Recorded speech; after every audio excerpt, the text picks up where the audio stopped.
Terima kasih sebelumnya buat teman-teman yang sudah menyimak ini sampai akhir. Dalam kisah Tengah Malam dari akun Wattpad DOPQRSTU_. Ini dia selengkapnya di Tony FS bagian terakhir. Indah merasakan hawa itu lagi. Hawa yang sama sekali tidak ingin ia rasakan. Lorong yang mereka lalui seperti jalan yang tak berujung. Lidahnya terasa keluh ingin berucap, tapi tertahan oleh sesuatu. "Dah," panggil Salman. Indah refleks memegang tangan Salman dengan sangat erat. Firasatnya buruk. Tak, tak, tak. Indah dan Salman menolehkan kepalanya bersamaan. Suara aneh yang berasal dari lorong gelap. "Dah," tegur Salman agar tidak berpikiran buruk. Mata Indah berkaca-kaca takut akan apa yang terjadi. Ia ingin percaya dengan Salman, tapi makhluk itu berada di hadapannya. "Dah," panggil Salman lagi dengan nada sedikit membentak. Indah sedikit terlonjak dan mau tak mau memejamkan matanya sambil menggenggam tangan Salman dengan erat. Ini berbeda dari biasanya. Bukan hal aneh jika mereka mendekati Indah. Indah mulai memberanikan diri, membuka matanya perlahan. Betapa kagetnya apa yang ia lihat saat ini. Lorong yang gelap gulita dan lembab kini terang benderang. Ada lampu berwarna kuning di sepanjang jalan lorong. Lorong tersebut memang sangat panjang, tapi Indah bahkan bisa merasakan hawa yang berbeda. Hawa yang bahkan Indah belum rasakan sebelumnya. "Apa ini tanda kalau Baris selesai tugasnya?" tanya Indah pada Salman. Salman tidak tahu, bisa jadi ini adalah jebakan. "Gue gak pernah nyangka bakalan terjadi hal ini. Tapi hal yang paling gue yakini adalah kita semua harus berpikiran positif." Indah mengerutkan dahinya. Ingin sekali ia berpikiran positif, tapi tetap tidak bisa. Andai, kata-kata laknat itu lagi. Tidak ada kata andai dalam situasi seperti ini. Logika gadis tersebut mulai berjalan semestinya. Salman mulai memikirkan jalan tengah bagi dirinya dan Indah. Di depannya ada lorong yang mungkin jika mereka berdua menelusuri jalan ini akan bertemu dengan Bari dan Kang Usman. Tapi jika ia memilih langkah sebaliknya, mungkin saja beberapa hal terjadi kepada temannya. Bari sedang meregang nyawa dan dirinya tidak mengetahui hal tersebut. Salman mengeluarkan ponselnya, berharap di pelosok tempat seperti ini sinyal muncul di ponselnya. Sial! Memasukkan ponsel tersebut ke dalam saku, Salman menggenggam tangan Indah dengan erat. Dia satu-satunya yang bisa digantungkan oleh Indah. Dan satu hal lagi adalah, Indah memiliki mata yang berbeda. Sementara itu di sisi lain, Bari berusaha sekuat mungkin menahan satu pintu itu untuk tetap terbuka. Semangatnya mulai surut, tenaganya mulai menguap. Bahkan Kang Usman yang ia harapkan untuk menyusul, tak kunjung menyusul sejak tadi. Tempat apa sebenarnya ini? Dalam situasi peluh keringat menahan beban berat, Bari memutar kembali sebelum kejadian seperti ini datang. Kang Usman? Satu nama yang terlintas dalam benak Bari yang ia curigai. Tapi tidak mungkin. Kalau Ujang, lagi kepalanya mengenyahkan pikiran buruk tentang orang-orang yang baru saja ia kenal beberapa jam yang lalu. Bari lantas menegakkan kepalanya. Suara itu, suara yang sempat menyelamatkan nyawanya di lorong sialan itu. Bari menolehkan kepalanya mencari sumber suara tawa anak kecil tersebut. "Acil!" teriak Bari. "Tolong jangan permainkan saya, Tuhan!" Kriak. Pintu yang ia tahan sekuat tenaga tersebut bergerak sedikit membuat Bari panik bukan main. Ya Allah! Teriaknya sambil mendorong pintu besi berwarna merah tersebut agar tetap terbuka. Tidak, dia tidak kuat lagi, sungguh. Pintu yang seharusnya didorong dengan beberapa orang laki-laki, ia tahan dengan sendiri tanpa tenaga yang cukup. Ia ingin menyerah. Tapi hati nurani Bari berteriak, ada dua nyawa yang ia yakini terjebak di dunia yang berbeda dimensi. Tolong! Akhirnya suara itu keluar dari bibir bergetar Bari. Tolongin gue gak kuat. Tolong, saya gak kuat Tuhan. Kakinya bergetar hebat. Bahkan seorang Bari meneteskan air mata Hatinya hancur, akalnya belum siap menerima kekalahan. Kau tahu, bahagia sesungguhnya adalah ketika doamu didengar oleh Tuhan saat itu juga. Salman dan Indah berlari dengan cepat menghampiri sumber suara tersebut. Betapa kagetnya Indah ketika melihat sosok Bari yang hancur. "Astaga Bari!" teriak mereka dan ikut membantu Bari menahan pintu tersebut. Bahagianya Bari saat itu juga. Di sela-sela tangisnya ia tersenyum. "Syukurlah, Tuhan masih sayang gue ternyata."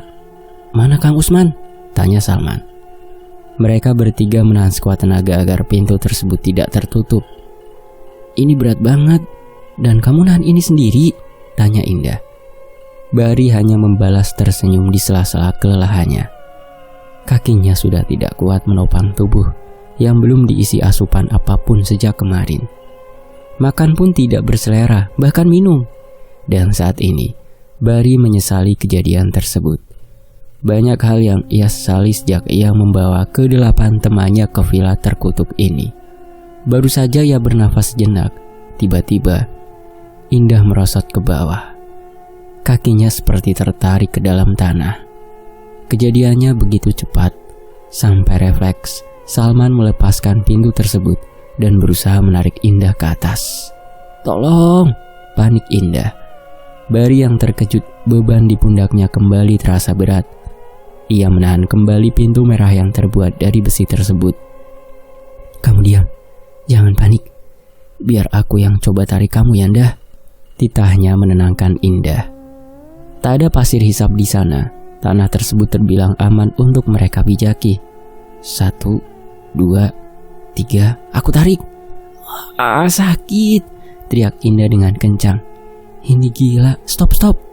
Tarik. Ah, sakit, stop." Kakinya seperti dipasung di bawah sana. Indah yakin betul, jika kakinya diikat oleh rantai dan beban berat, mustahil untuk mengangkat kakinya bisa terlepas. Salman melepaskan tarikan tersebut dan menolehkan kepalanya terhadap Bari. Tubuh Bari terduduk di tanah, berusaha menahan berat pintu tersebut. "Gila," umpatnya dan kembali membantu Bari menahan pintu. "Apa yang terjadi kalau pintu ini ketutup?" Salman membantu. Bari menatap Salman dengan wajah kelelahan. "Okta dan Ujang sudah mati." "Hah, sialan!" umpat Salman dan berusaha mendorong pintu tersebut dengan keras. "Dengar baik-baik budak dukun atau jin sialan. Gue gak takut dengan kalian. Gue bakal buktiin kalau gue punya Tuhan yang bisa bantu gue dan teman gue yang lain." "Mereka gak bakal dengerin elu, man. Mereka bakal berhenti. Iya, bakal berhenti kalau kita ini mati." Indah hanya diam menatap kedua temannya yang sedang melakukan hal konyol. Ya, konyol mempercayai jika pintu yang mereka yakini jalur Okta dan Ujang keluar adalah benar jalannya. Tiba tiupan angin entah dari mana menghampiri mereka, membikin bulu kuduk mereka berdiri, mendapat hawa dingin menerpa tubuh mereka. Indah memejamkan matanya takut. Ia membayangkan kedua orang tuanya memeluk hangat dirinya. Ia merindukan ibunya. Lagi-lagi benda bening sialan itu menetes pada anak manusia yang sedang rentan hatinya. Bibirnya dengan sedikit bergetas menahan air mata keluar dengan deras. Mulai melantunkan ayat suci Al-Quran yang ia hafal sejak kecil. Terus merapalkan doa tersebut dengan bibir bergetar. "Dorong!" semangat Salman membantu Bari. "Lu bertahan sejak tadi kayak gini, lu gila Bar," oceh Salman. "Di mana Usman sialan itu? Kalian ditipu brengsek." Berbeda dengan Indah yang tetap tenang, merapalkan surah tersebut. Bisikan-bisikan asing mulai merayap di telinga Indah. Tapi ia tetap fokus, bermunajatkan doa kepada Tuhannya. "Sampai kapan kita harus kayak gini?" tanya Salma di sela-sela keputusasaannya. Pandangan Bari berkabut tidak fokus. Sampai bantuan yang lain datang. Tegas Bari mencoba mengisi kembali tenaganya. Pintu itu semakin terasa berat. Sementara itu di sisi lain, "Ini vilanya?" "Iya, ini vilanya." Pria berseragam lengkap melirik jam tangan. "Waktu hampir subuh. Sebaiknya kita cepat cari anak-anak itu." Raina turun dari ambulan, memperhatikan villa yang gelap gulita tersebut. "Tintin, Baru saja ia ingin melangkah, sebuah mobil ambulan yang lain datang dan memunculkan seseorang gadis bergingsul di sana. Sila? Raina? Samsul, ayah Raina menghampiri orang tua Sila yang ikut mengiringi Sila membantu temannya. Belum terlambat untuk mereka menyelamatkan teman-temannya. Kalian berpencar menolong teman kalian. Selebihnya saya yang akan menolong anak saya dan teman kamu. Titah Umar, yang bukan lain adalah guru kunci di hutan tersebut. Ternyata selama 50 tahun hidupnya, ia dibodohi dengan taktik kealiman penjaga villa tersebut, si Usman. Umar berjalan mendekat merabat tembok putih dingin yang tegak menjulang ke atas. Halam seakan menyambut kedatangan Umar saat itu. Hewan-hewan malam mengaum memberi isyarat pada Umar akan ada yang pulang malam ini, yaitu pulang ke pangkuannya, pangkuan Tuhan. Kita flashback dulu. Jadi nama kamu Andi? Tanya Kang Usman. Iya Kang. Diam-diam mengintip dari balik pepohonan, mencuri dengar dari orang kota berbincang. Bibirnya menyeringai pengis. Kang Usman memegang bahu Andi dengan tegas. Singkat saja, mungkin temanmu yang di dalam dan yang dalam perjalanan rohnya terkunci. Kalau boleh tahu, siapa nama temanmu yang pernah kerasukan? Raina Kang. Ya, Raina. Bedanya dia dapat kiriman dari dukun sesat. Sedangkan temanmu yang di dalam itu akibat ulahnya yang selalu seenaknya. Dukun sesat memangnya masih ada ya di zaman sekarang? Tanya Andi. Ah Kang, sepertinya ini bukan salah dukunnya, tapi salah manusia yang datang ke dukun itu, sela Ujang. Saya juga melihat seperti itu. Tapi sama, sang dukun menyalahgunakan anugerah yang Tuhan berikan, sesat. Lalu Bari? Ujang menatap Kang Ujang serius. Dia hanya sebagai perantara. Setelah pagi datang, dia balik lagi. Hanya saja ia ingat apa yang ia lakukan. Andi memegang kepalanya yang terasa berdenyut, mendengar serentetan pembicaraan yang ia tidak mengerti sama sekali. Andi, Ujang, dan Okta, saya percayakan sama kalian. Nanti saya yang buka gerbang untuk menjemput ruh teman kalian. Tapi untuk sementara kamu Jang, antar mereka ke rumah sakit. Kalau menurut pakar medis temanmu yang di dalam koma. Telinganya merekam percakapan tersebut. Seseorang di balik siluet gelap itu berbalik pergi setelah menemukan kunci siapa yang akan ia bawa pulang. Baik Kang, jawab Ujang. Sementara itu nafas gadis itu tersengal-sengal. Okta merasakan tubuhnya menggigil hebat selepas memuntahkan darah. Tak, saya harus bantu kamu terlebih dahulu, titah Ujang sambil melampirkan kemeja yang Ujang kenakan. Ingat baik-baik, kalau kamu selamat, jangan pernah putus doa untuk saya tak. Bantu saya pulang pakai doa. Lanjutnya menatap manik mata Okta yang sudah buram. Bukannya Ujang mau menyerah. Yang diincar si dukun gila ini bukanlah Izul ataupun Raina. Mereka mengincar apa yang bersama dengan Okta. Gadis di hadapannya berwajah pucat dan berbibir sedikit kebiruan. Dalam hitungan detik, Ujang menarik tangan Okta dan berlari menuju pintu tersebut dengan susah payah. Ini gawat. Gadis yang bersamanya sedang sekarat. Ujang curiga tubuh Okta sedang dipindahkan dengan orang berilmu hitam. Jang, dingin Jang, keluh Okta yang merasakan kakinya kaku. Jarak pintu merah tersebut tidak jauh, hanya beberapa langkah saja. Tapi mengapa saat ini seperti bermil-mil jauhnya? Pikir Ujang. Sialan. Ruang dimensi yang mereka pijak berubah tempat, menjadi ruangan tempat keturunan orang-orang Belanda itu disiksa. Lagi mereka melihat adegan bagaimana mereka disiksa dengan ayahnya sendiri. Ini tidak lucu. Mereka seperti film kusut yang terus-menerus mengulang adegan mengerikan yang sama. Okta melepas tangan Ujang. Ia masih menggenggam tangannya. Diam terpaku, memeluk tubuhnya sendiri dan berjongkok. Kakinya terasa beku, tak dapat digerakkan. Ada apa dengan gue, Jang? Ujang membalikkan tubuhnya, berposisi untuk siap menggendong gadis malang itu. Naik, kita nggak ada waktu, jelas Ujang. Dengan susah payah gadis itu melangkahkan kakinya mendekat. Kakinya bak batu yang sangat berat jika digeser. Okta naik ke punggung Ujang. Tanpa menunggu lama, ia berlari lagi dan lagi terus seperti itu. Entah mengapa mereka seperti berjalan di tempat. Apa pertanda pintu akan segera tertutup? pikir Ujang. Ujang mengenyahkan pikiran buruknya sampai matanya menatap sebuah tangga. Kakinya dengan cepat menuruni anak tangga. Begitu berulang kali, secara terus-menerus seperti membaca di halaman yang sama. Lagi-lagi takdir mempermainkan mereka. Kakinya gemetar hebat. Sudah berkali-kali menuruni anak tangga yang sama. Padahal villa ini hanya terdiri dari 2 tingkat. Sedangkan yang dibopong sudah hilang kesadaran sejak tadi. Tubuhnya sangat dingin. Bahkan sampai Ujang merasakan memeluk sebuah es batu. Nafasnya putus-putus mencoba menormalkan pernafasannya.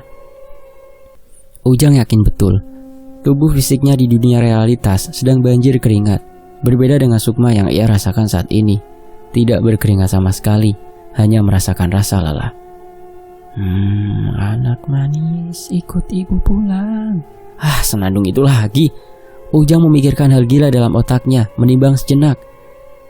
Tidak ada waktu lagi. Ujang meletakkan Okta yang tidak sadarkan diri dengan tubuh yang mulai membiru. Saya minta maaf, permisi Ujang. Saat itu juga Ujang menggulingkan gadis tersebut ke tangga hingga tubuhnya terbentur dengan tangga. Tanpa menunggu gadis itu sampai di bawah, Ujang pun melakukan hal yang sama. Mungkin ini hal gila. Tapi Ujang mengingat satu pesan dari ayahnya. Hal tak kasat mata harus kamu lawan dengan tidak masuk akalan. Begitu sampai di bawah, Ujang mencoba menetralkan penglihatannya yang buram. Rasa sakit di sekujur tubuhnya ia enyahkan dan langsung menghampiri Okta. Tak, panggilnya. Kaget. Itu respon pertama ketika Ujang membalikkan tubuh gadis bernasib naas tersebut. Di bawah kelopak matanya terdapat lingkaran hitam dengan bibir yang semakin membiru. Diperiksanya denyut nadi Okta dengan cepat. Sabar tak, kamu bisa bertahan. Kepalanya menoleh ke segala arah. Sial, umpat Ujang. Dengan cepat ia membopong Okta. Pintu itu hampir tertutup.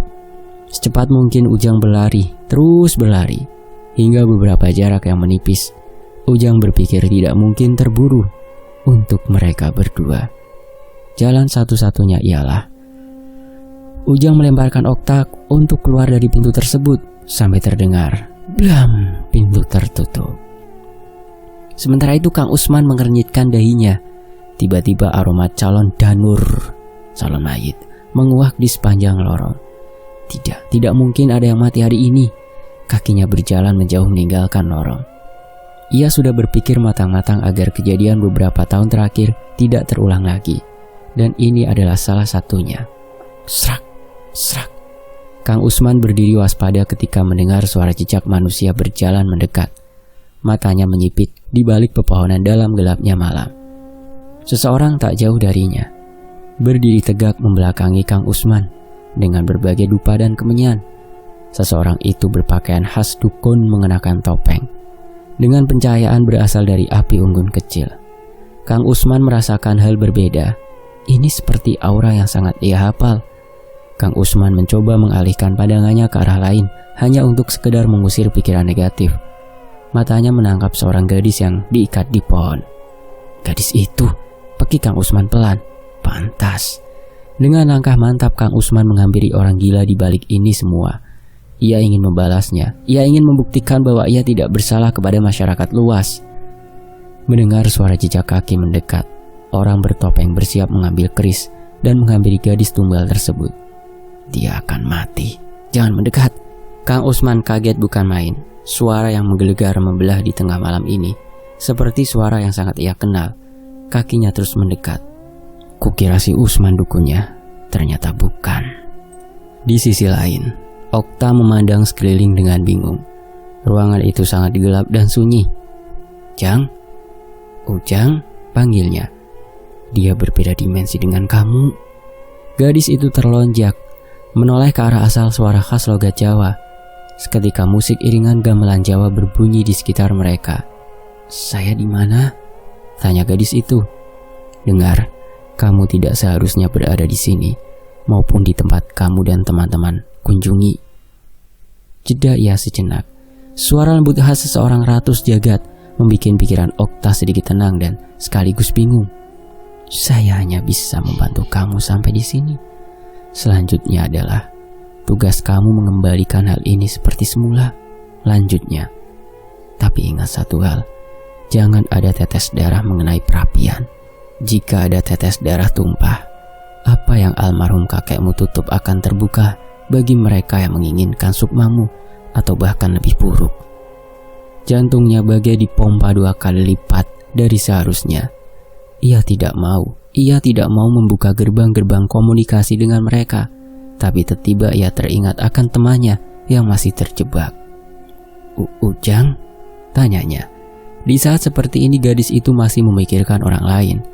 Sang ratu tersenyum. Bukan kuasa saya, percayalah. Saya sudah membantu sebisa mungkin. Jika kamu berdoa pada Gusti Agung Allah, mungkin ada jalan keluarnya. Jawabnya dengan suara nan alus dengan logat khas Jawa yang kental. Tak, pejamkan matamu, perintah sang ratu. Gadis itu sedikit kesal, kemudian menuruti perintah sang ratu, menutup matanya rapat-rapat. Gelap dan sunyi, sama seperti sedia kala Okta merasakan awal tadi. Matanya masih terpejam, tapi telinganya samar-samar mendengar suara orang perdebatan. Di sisi lain, peluh keringat membanjiri tubuh Andi. Alisnya berkerut. Lambat laun mulai mengumpulkan kesadarannya. Paru-parunya seperti ada serpihan kaca dan terasa menyakitkan jika ia bernapas. Andi yang pertama kali membuka matanya, nyalang menatap langit-langit, memutar kembali memori apa yang telah terjadi beberapa jam yang lalu. Ilham? Dina? Panggilnya ketika Andi sadar mereka sedang tidak baik-baik saja. Andi mencoba bangkit, langsung menghampiri Dina yang tergeletak naas tak sadarkan diri. Kamu sisir atas, saya ke belakang dan yang lain ke bawah, perintah seseorang, dan Andi mendengar itu.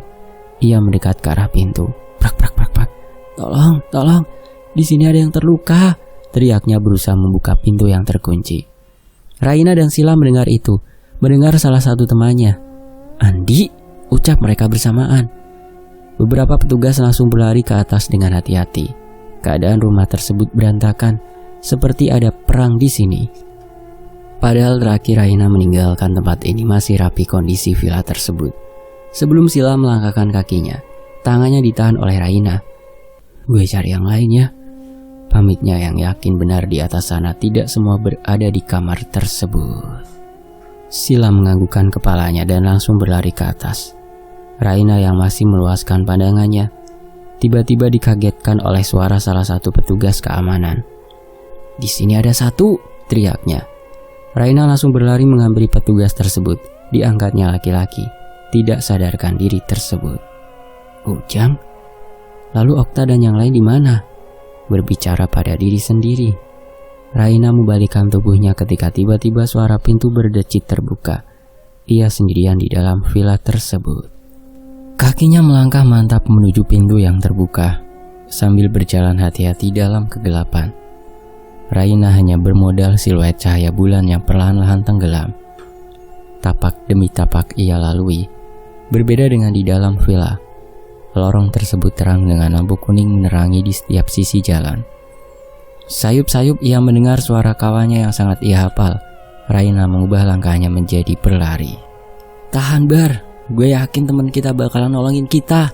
Semangat Salman yang merasa khawatir dengan kondisi Bari. Indah pun begitu, berjongkok di sebelah Bari dan menyemangatinya untuk bertahan dan tidak menutup matanya. Bari terkulai lemas dengan mata yang sayup-sayup ingin terpejam. Ia merasa berdosa membiarkan pintu merah tersebut tertutup. Ia tidak tahu apakah Ujang dan Okta sudah kembali seperti yang dikatakan oleh Kang Usman. Indah, teriak Raina dari jauh. Indah yang mendengar namanya terpanggil langsung berdiri dan memeluk sahabatnya itu. Nah, alhamdulillah kita selamat. Tangisnya pecah di pelukan Raina. Kita selamat dah, jadi kuatkan diri kamu, ucap Raina. Di luar apa ada tenaga medis nak? Tanya Salman. Raina melepaskan pelukannya pada Indah dan berjalan pada kondisi Bari. Di luar ada, tapi kita bopong Bari. Gue masih kuat Jal. Bar, udah lu istirahat dulu. Gue yang bopong lu keluar, sanggah Salman. Gue mah, keras kepala lu. Nanti dipakai kalau udah keluar dari sini Bar. Mereka membantu Salman untuk membopong Bari keluar. Yuk, panggil Salman yang melihat Raina masih diam menatap pintu besar berwarna merah. Raina merasakan hawa yang berbeda. Dalam dirinya seperti terpanggil untuk masuk ke dalam. Tapi ia tersadar kondisi teman-temannya lebih penting saat ini. Lapor, ada 3 anak di bawah. Instruksi suara seseorang menarik lamunan Raina dan yang lain. Indah dan Salman terutama. Mereka bernafas lega, memindahkan Bari ke atas keranda pasien. Matanya sudah terpejam, tanda ia hilang kesadaran. Ceklek, tolong, di sini ada orang, teriak Andi lagi. Sila cepat berlari ke lantai atas, menyusul petugas yang lain. Sempat terkejut dengan kondisi ruangan di atas. Mengapa semua nampak berubah, pikirnya. Ia berdiri tepat di belakang petugas. Salah satu petugas kepolisian melangkah maju dan menginstruksi mereka untuk mundur. Brak, mereka mendobraknya. Alhamdulillah, ucap Sila kemudian ikut masuk ke dalam. Andi sebisa mungkin menahan air mata yang akan jatuh, memegang perutnya yang masih terasa sakit. Ia tersenyum getir. Andi, lu gak apa-apa? Tanya Sila. Andi masih menampilkan senyum getir antara sedih dan senang. Mereka semua selamat. Melihat tubuh Dina dan Ilham yang terdiam membisu, sambil memejamkan matanya, membikin hatinya teriris. Semoga mereka cepat sadar. Doa Andi tulus. Masnya mau naik ke atas tanduk. Andi menggelengkan kepalanya dan tersenyum. Saya masih bisa jalan. Ayo gue bantu, ucap Sila. Andi menerima tawaran tersebut, bertumbuh pada tubuh Sila yang mungil dan berjalan perlahan. Belum sempat menginjak anak tangga pertama, kaki mereka berhenti mendengar suara pintu berdecit terbuka. Sila memelototkan matanya, takut, tidak berani melihat ke belakang. Begitupun Andi, melakukan hal serupa diam di tempat. Duk, suara benda terjatuh, membuat mereka terpaksa menolehkan kepala. Andi melepaskan rangkulan pada tubuh Sila. Ia berjalan terpincang-pincang, mendekati kamar kedua tempat di mana ia menemukan sebuah buku itu. Sila mengekori Andi dengan hati-hati. Dilihatnya sebuah buku yang terbuka oleh angin. Buku itu, gumam Andi. Andi berjalan cepat. Dilihatnya halaman yang terakhir terbuka oleh angin. Lukisan wajah seseorang remaja kembar itu lagi. Tapi apa? Andi harus melakukan apa? Sila ikut berjongkok dengan Andi. Lebih baik kita tempatkan ini di tempatnya semula, ucap Sila. Ia tidak mau terjadi apa-apa lagi dengan sahabatnya. Cukup sudah mereka merasakan sakit, walaupun Sila tidak tahu bagaimana rasanya. Tapi cukup melihat keadaan teman-temannya yang memprihatinkan. Ia memilih untuk tidak mengulang kejadian yang sama. Andi menutup buku tebal tersebut, membenarkan kata Sila. Kemudian berjalan mendekat ke arah lemari usang. Disimpannya buku itu di dalam lemari dan tak lupa ia kunci. Andi diam sejenak menatap lemari usang di hadapannya. Dalam hati berdoa, cukup mereka saja yang merasakan ini. Tepukan halus pada bahu Andi menyadarkan dirinya agar ia sadar. Kita doakan saja, Andi, ucap Sila. Andi membalasnya senyum singkat. Ada sesuatu yang belum terpecahkan. Mengapa harus gambar 2 anak kembar tersebut yang terbuka? Yuk, ajak Sila. Mereka kembali menuruni anak tangga dengan hati tenang. Tanpa mereka sadari, ruh anak kembar tersebut menatap punggung mereka dari belakang. Sementara itu di sisi lain, gadis itu, pekik Kang Usman pelan. Pantas. Dengan langkah mantap Kang Usman menghampiri orang gila di balik ini semua. Ia ingin membalasnya. Ia ingin membuktikan bahwa ia tidak bersalah kepada masyarakat luas. Mendengar suara jejak kaki mendekat, orang bertopeng bersiap mengambil keris dan menghampiri gadis tumbal tersebut. Dia akan mati, jangan mendekat. Kang Usman mengerutkan dahinya. Suara itu sangat ia hafal siapa pemiliknya. Hah? Amir? Cicit Kang Usman tidak percaya. Seseorang di balik topeng tersebut diam menegang. Ditambahkanlah sosok noni Belanda yang menghantui villa tersebut selama beberapa tahun terakhir. Kang Usman melihatnya. Ya, ia melihatnya sebab ia adalah salah satu orang spesial yang dapat melihat hantu. Nah, ajen melakukan iya, Amir. Kenapa? Apa salahnya Bapak? Naon salahnya Bapak, Mir? Amir masih diam. menyongsongkan keris tajam ke leher gadis malang itu. Amir melakukan ini tidak tanpa sebab. Sementara itu, jauh sebelum peristiwa ini terjadi, kita flashback ke belakang. "Tak, tas kamu nih," instruksi Sila. Okta berlari mengambil mereka yang sedang membereskan bebawaan. Penjaga villa menyambut mereka. Pria parubaya menggunakan peci dan baju koko lengkap dengan sarung tersenyum menyapa mereka. "Maaf, saya tidak menjawab panggilan kamu, Nak. Saya berada di masjid," ujarnya pada Bari. Okta melirik sekilas penjaga villa itu, kemudian mengangkat barang bawaannya. Temannya yang lain sudah masuk terlebih dahulu. Belum sempat ia melangkah, tangannya dicekal oleh seseorang. "Boleh saya kenalan?" Gadis itu menaikkan alisnya bingung. Harus merespon apa ke orang di hadapannya. "Kenalan? Iya, sama yang ikut kamu kemana-mana." Sambil menunggu uluran tangannya diraih oleh Okta. Gadis itu kembali bingung. Hanya ada dirinya dan orang di hadapannya saat ini. Yang lain sudah masuk kecuali Bari dan penjaga villa yang sedang berbincang. Tidak mungkin salah kalau orang di hadapannya mengajak berkenalan dengan dirinya. Tapi yang bikin membingungkan adalah penjaga dirinya. Apa yang dimaksud penjaga dirinya Okta? Maksudnya? Mencoba mengutarakan apa yang ada di pikiran gadis itu. "Iya, penjaga kamu. Boleh saya kenalan?" Okta semakin bingung dan memutuskan untuk kembali masuk. Aneh sekali laki-laki itu. Berkenalan dengan apa yang tidak bisa dilihat dirinya membikin takut akan pikiran negatif. "Penjaga apa?" pikir gadis itu. "Iya Pak, yang penting kami selamat sampai sini," ucap Bari, menimpali Kang Usman. "Kalau gitu saya pamit. Rumah saya teh tidak jauh dari sini, mungkin sekitar 15 menit kalau kalian pakai mobil. Tinggal lurus aja. Selamat istirahat ya," ucapnya dengan logat Sunda. "Iya Pak, terima kasih." Amir memasang wajah datarnya setelah kepergian Okta. Aura jahat mulai keluar dalam diri Amir. Sementara itu, flashback di sisi lain. "Ya, sebaiknya kalian masuk dulu. Selepas subuh nanti saya antarkan kalian turun," ucap Kang Usman. Okta menyetujui usul Kang Usman. Tubuhnya sudah tidak kuat lagi untuk sekedar menutup matanya sejenak. Mereka bertiga dipersilahkan masuk ke dalam. Rumah sederhana dengan banyak foto pada dinding ruang tamu menjadi pemandangan pertama mereka. "Rumah kami teh berantakan, maaf. Tidak seperti rumah kalian di kota. Tapi silahkan duduk," ujar Kang Usman. Okta yang pertama kali mendaratkan pantatnya di kursi busa. Batinnya lega bukan main ketika rasa hangat menjalar pada tubuhnya. Beberapa menit membelah hutan dan mendaki gunung membuatnya sedikit menggigil. Kang Usman sedikit melirik kondisi Okta yang diperban bagian tangannya. "Ternyata kamu yang membantu mereka semua ya?" celetuk Kang Usman. Okta dan Andi saling melempar pandang. Maksudnya? Penjagamu juga yang menyelamatkan temanmu di dalam," lanjut Kang Usman.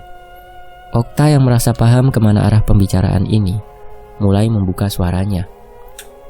"Saya tidak tahu menahu tentang beliau sebenarnya. Hanya pernah bertemu sekali. Itu pun sebelum almarhum kakek saya meninggal," tutur Okta. Tatapan Kang Usman beralih pada Andi. "Ternyata kamu yang paling pemberani. Sepertinya kamu akan ikut campur urusan mereka lagi." "Ah, maksudnya Kang?" tanya Andi. "Teman kalian ada yang diganggu ruh jahat. Itu dedemit kiriman orang yang dendam. Makhluk itu diperintahkan untuk mengusik, mengganggu, bahkan mengambil nyawa teman kalian oleh tuannya."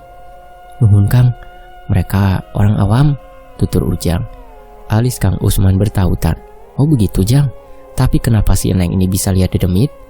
ucap Kang Usman dengan logat Sundanya. Ujang memejamkan matanya sejenak. "Dia bawaan dari lahir, tapi sama leluhurnya sengaja ditutup Kang. Terlalu terang kalau kata si Acil." "Dia ketemu Acil?"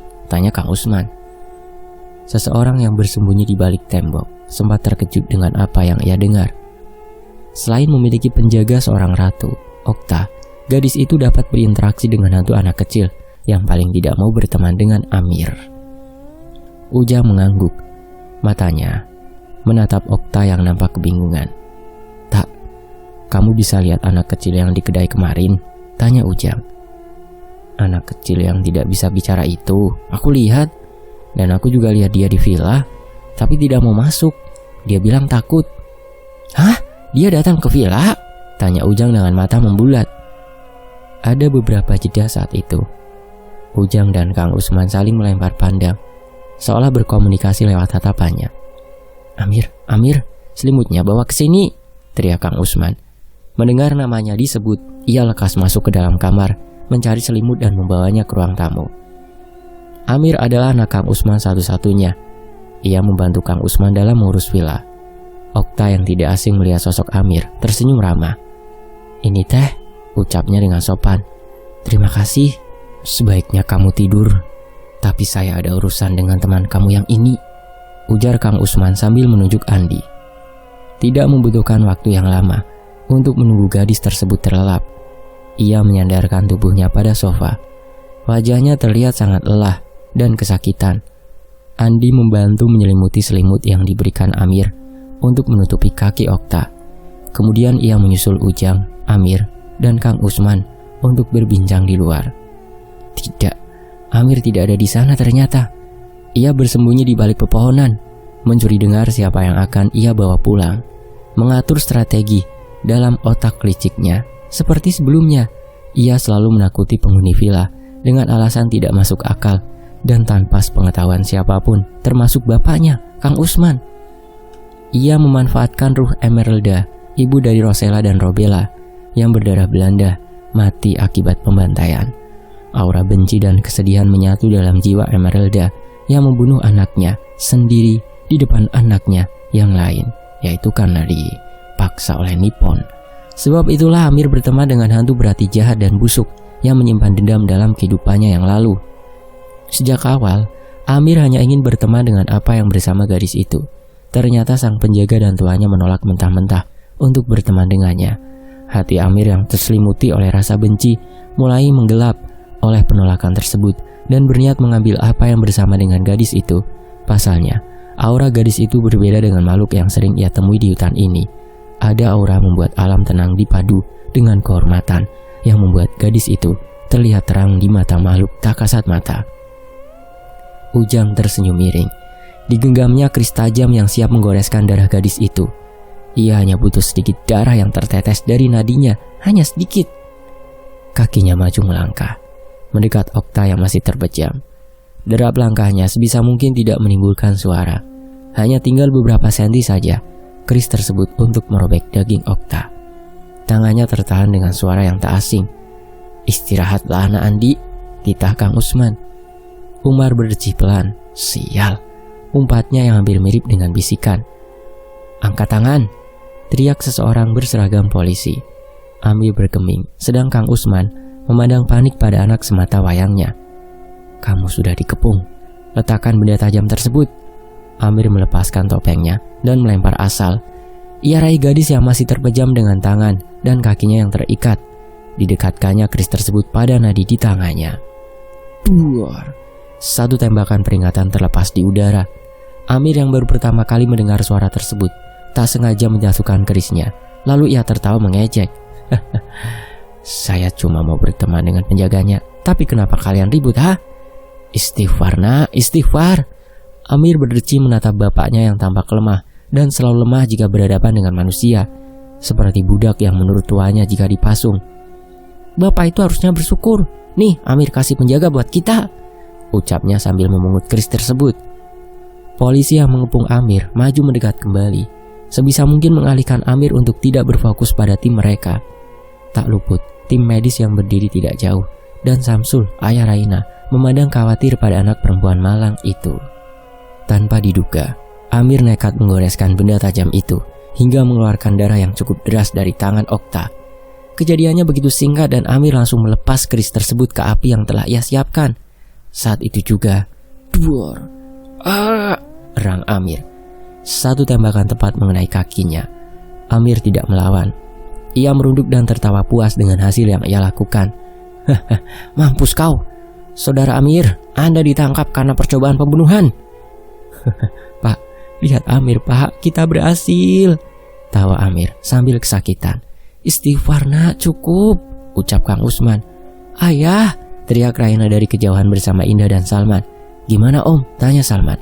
Okta, cicit Indah yang pertama kali melihat tubuhnya diangkat ke atas tandu.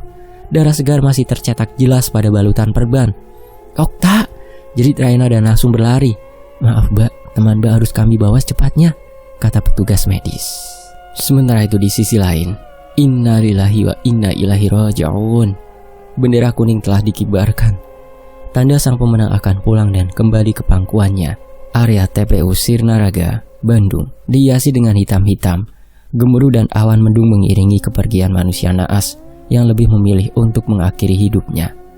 Mereka di sana, Raina, Indasila, Dina, Andi, Ilham, Bari, Salman, dan Izul, bersembilan menatap gundukan tanah merah yang masih basah. Tidak ada tangis di sana, hanya pandangan kosong akan apa yang telah mereka lalui 1 bulan yang lalu. Tak lupa bekas luka yang masih tersimpan jelas pada memori mereka. Sekali lagi, tidak ada tangis, tidak ada raut kesedihan pada diri mereka. "Terima kasih, kalian masih mau mengunjungi makam Amir?" Kang Usman menghapus jejak air mata pada pipinya. 1 bulan setelah Amir dinyatakan bersalah dan dihukum selama 7 tahun penjara, ia memutuskan untuk mengakhiri hidupnya. Izul yang berdiri paling dekat dengan Kang Usman mencoba menenangkan, mengusap punggung Kang Usman. Banyak pelajaran yang dapat ia petik dari kejadian ini. "Dari kejadian ini saya juga banyak belajar, Kang," ucap Izul tulus. "Ya, ia banyak belajar mengenal dirinya sendiri dan banyak belajar tentang menghargai pendapat orang lain." Andi ikut mendekat ke arah Kang Usman. "Kami berterima kasih banyak sama Kang Usman. Berkat pertolongan Kang Usman, kami semua masih hidup." Kang Usman merasa bersalah mengingat nasib gadis yang mempunyai penjaga yang paling dihormati. "Bagaimana kabar teman kalian, Okta?" Semua ekspresi ke-9 anak manusia itu berubah menjadi sendu. "Belum dipastikan kapan dia bangun, Kang, tapi kondisinya stabil. Saya teh merasa berdosa, mohon maafkan saya," ucap Kang Usman tulus. "Insya Allah sudah kami maafkan, Kang. Tinggal menunggu bagaimana takdir Tuhan memberikan keputusan untuk Okta dan Ujang." Bari menengadah menatap langit. Tanda sudah cukup mereka bersendu dengan awan kelabu. "Kalau begitu, kita pamit ya, Kang. Mau hujan?" ucapnya dengan sopan. Lucu sekali bukan? Mereka bersembilan pulang dengan hati gundah gulana. Mereka bersembilan tidak kalah, bukan kalah dalam artian sebuah permainan, karena sang pemenanglah yang pulang. Sebelum masuk ke dalam mobil, mereka berdiam diri menatap mata masing-masing kawan mereka. Untuk pertama kalinya, mereka mendapatkan duka yang cukup parah untuk mereka ingat dalam ingatan. 1 bulan setelah kejadian hal itu, semua nampak kembali pada aktivitasnya. Sila dan Dina yang sibuk dengan kuliahnya, Raina yang sudah resmi menjadi perawat di salah satu rumah sakit ternama di Jakarta, Izul yang makin giat membantu ibunya, Ilham yang mulai menekuni hobinya sebagai jurnalis, Salman yang kembali pada pekerjaannya, dan Andi yang semakin menyibukkan dirinya dengan buku. Yang paling berbeda adalah Indah. Ia melatih dirinya untuk tidak berkomunikasi dengan mereka. Orang tuanya pun menyetujui keinginan anaknya, yang kelihatannya bagus untuk Indah. Tidak terduga hal itu pun membawa imbas baik untuk dirinya. Menjadi manusia normal walaupun tidak sepenuhnya normal, ia masih bisa merasakan kehadiran mereka walaupun samar-samar. Bari membuang nafas dan memecahkan keheningan. "Gue tahu luka ini bakalan tersimpan jelas pada memori kalian. Sekali lagi gue mau berterima kasih dan minta maaf. Semoga di reuni yang akan datang bakalan lebih baik dari ini." "Tapi yang gak nginep di pelosok lagi ya, Bar," ledek Ilham. Enggak mau dan gak akan," jawab Sila dengan tegas. "Pantai gimana pantai?" ledek Izul. "Gila lu, musim hujan begini mau ke pantai," ketus Raina menjawab. "Gimana kalau reuni selanjutnya kita kumpul di rumah Indah aja? Lebih bagus kan?" usul Dina. "Gue setuju banget itu mah, irit ongkos dan gak dipotong gaji juga." Kali ini Salman menimpali obrolan mereka. "Setuju banget," ucap Sila dan Raina berbarengan. "Terserah kalian. Semoga reuni selanjutnya Okta bisa hadir di antara kita ya," harap Indah. "Amin," ucap mereka berbarengan. "Ya, kalian udah dapat kabar?" pecah Sila sambil memegang ponselnya. "Apa?" tanya mereka. "Sandi bakalan pulang ke Jakarta," ucapnya histeris. "Wih," seru mereka berbarengan. Berbeda dengan Andi yang hanya membalas dengan senyum singkatnya. "Setelah kejadian ini, semoga kita banyak belajar buat mengenali diri sendiri. Gue minta maaf kalau ada salah ya," tutur Andi. "Udah kayak lebaran aja, yuk pulang ah," ucap Salman yang tidak mau merubah suasana sedih lagi. Sudah cukup mereka merasakan sakit. Mereka bersembilan masuk ke dalam mobil, berharap Tuhan berada pada mereka dan memberikan kesempatan untuk Okta hadir di tengah-tengah mereka. Sedangkan keadaan di rumah sakit, susah payah ia membuka mulutnya untuk berbicara. Kerongkongannya terasa sangat kering, tidak dapat berbicara. Di luar sedang hujan turun dengan derasnya, ditambah keluarga Okta sedang keluar mengantar tamu yang menjenguk anaknya. Suasana rumah sakit menjadi sangat menyeramkan. Hari ini, tepat sebulan sudah ia menjalani masa komanya. Gadis itu terbangun. Matanya terbuka menatap langit-langit rumah sakit yang kusam. Tes, tes, ia berusaha menggerakkan seluruh anggota tubuhnya yang terasa pegal. Dilihatnya lagi jendela yang menampilkan hujan turun di siang hari. Gadis itu menjengkit ketika wajahnya terkena tetesan sebuah cairan. Tes, tes. Tangannya dengan susah payah menyentuh benda cair tersebut yang berada pada pipinya. Matanya membulat kaget ketika benda cair itu berwarna merah. Darah? Ucapnya terbata mengerutkan dahinya dalam. Tes, tes, tes. Semakin lama semakin banyak darah tersebut menetesi wajah Okta yang terbaring tanpa melihat ke langit-langit kamar rumah sakit. Gadis itu panik, meronta, berusaha menghapus darah dari wajahnya. Lagi, dan semakin banyak darah yang menetes. Dengan tubuh gemetar, gadis itu memberanikan diri untuk melihat ke atas. Selesai. Okta sadar, namun makin tajam penglihatannya. Demikianlah sebuah kisah dari DOPQRSTU. Tengah malam telah selesai. Saya pamit undur diri, mohon maaf kalau ada salah kata ya. Mohon maaf, mohon maaf, mohon maaf. Sampai jumpa di kisah lainnya. Terima kasih juga untuk penulisnya, DOPQRSTU. Terima kasih ya. Wassalamualaikum, saya pamit.